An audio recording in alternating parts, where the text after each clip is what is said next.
Hello again from my front porch, where I'm feeling rather bright today. The sun is, I don't get to do a lot of these in the middle of the day, and I had just a little window of time here, and I thought, here's this topic rolling around in my head because there's nothing else there to slow it down, and I thought let's just do it. Let me just tackle it. Normally, I'm doing these like early in the morning, or most of them like at the end of the day when the sun is going down, and I always have to be mindful of where the sun is in the sky because, like right now, it's beating down from over there. But it's a good thing too because outside it is bone chilling cold, especially if you step out and the breeze hits you, the wind hits you, that wind chill, just like whoa. But here on this porch, because the sun is beating in here all day, like it is right now, it's actually fairly nice. I like it. So anyway, so what I wanted to talk about today is the dangers of but. That's right, the dangers of but. Don't get ahead of me. Don't make assumptions. I mean the word but, B-U-T, but. And the reason that I want to approach it that way about the danger of the word but is because, and maybe, I don't know, it might be a little more prevalent here in the Midwest where generally speaking, we try to be very congenial. We try to get along with people. We try not to have big arguments and big battles with things. But I mean, it happens here too. But we try to just get along. Let's just keep the peace. And that we prioritize that kind of thing, and that's good most of the time. But it can be detrimental because sometimes you need to take a stand. Sometimes you need to speak out, and you need to have your voice be heard.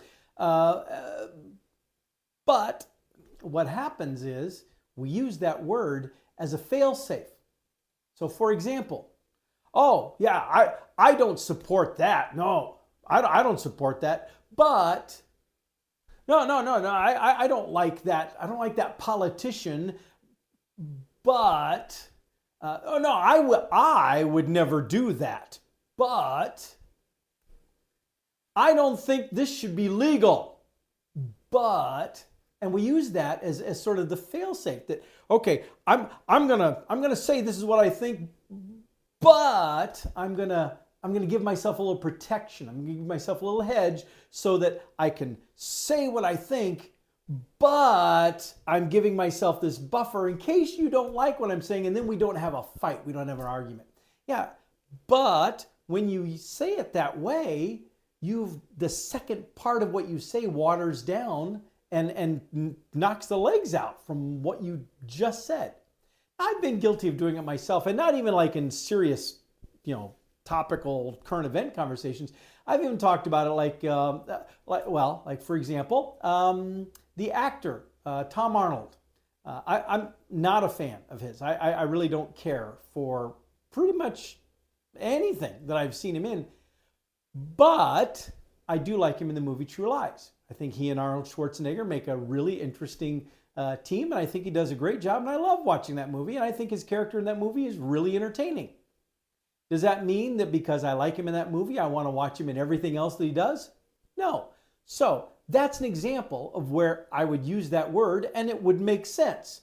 I would say, I really don't like Tom Arnold movies, but I do enjoy him in True Lies. See, now that's an example of where I use it, and it's not a cop out. It's not a trying to walk both sides of the street kind of thing.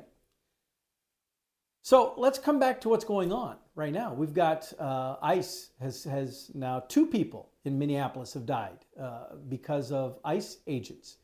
Now I'm not going to get into the stories behind them, the right or wrong, the whole discussions about that, because the reality is they are law enforcement. They are enforcing immigration laws. I do think, I will say this is my little editorial comment. I do find it really disheartening at the number of people who want ICE to stop enforcing the law. Just arbitrarily pick and choose the laws that we will and won't enforce, rather than spending that energy pushing Congress to legislatively change the law. See, if you don't like a law that's being enforced, sure, one option is to get law enforcement to ignore the law, but that doesn't make any sense. Stop depending on law enforcement to ignore a law and not enforce it. And instead, if you don't like the law, get rid of it. Change it, rewrite it, make it something that is more palatable to enforce. That's, for me personally, that's where my brain goes. Okay, so the laws are the laws, and these people are there to enforce, and they're doing their stuff. And there is obvious discussion over, are they using the right tactics? Totally valid discussion. But no matter how you slice any of that, reality is 2 people died, and I'll just say it, in my opinion, unnecessarily, because you got to start splitting hairs really finely to say that the agents who pulled the trigger were in danger, that their lives were in jeopardy. Was there potential? Sure. And can you tell that story that way? Absolutely, you can. And then you got the tug of war back and forth. Well, I saw this, the video shows that, I heard this, I heard that, and blah, blah, blah. At the end of the day, I think it's hard to make the case that either of those individuals were actually endangering the life of the agents in question. Now, I know there'll be people even argue about that, and I get that. So here's where the but would come in and it would water down. If I were to say what I just said, well, I don't think either of those individuals who died should have been shot. I don't feel like those ICE agents in either case were in danger, and they should not have drawn their weapon, and they should not have fired. They certainly should not have used deadly force. But I can understand, now you see, as soon as I go down that path, everything else I just said goes right out the window. What do you really believe? If you really believe this, why then do you make that exception for other? Well, because it's not my business to tell anybody else what to do. That's not what it's about. It's about you just stating your opinion. What do you think? What do you not think? And any number of topics come up about this.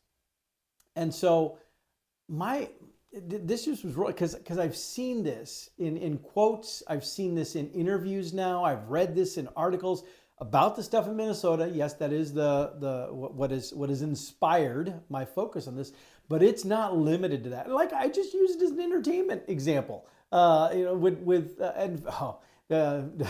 entertainment examples. Oh man, I can't. This one I've literally had a friend tell me, I can't stand that band Nickelback. Oh, they're horrible. But I do like their song Rockstar. And it's like, I want to be a rock star. And it's like, so then you don't actually hate them entirely. That's a little strong. That's pretty visceral.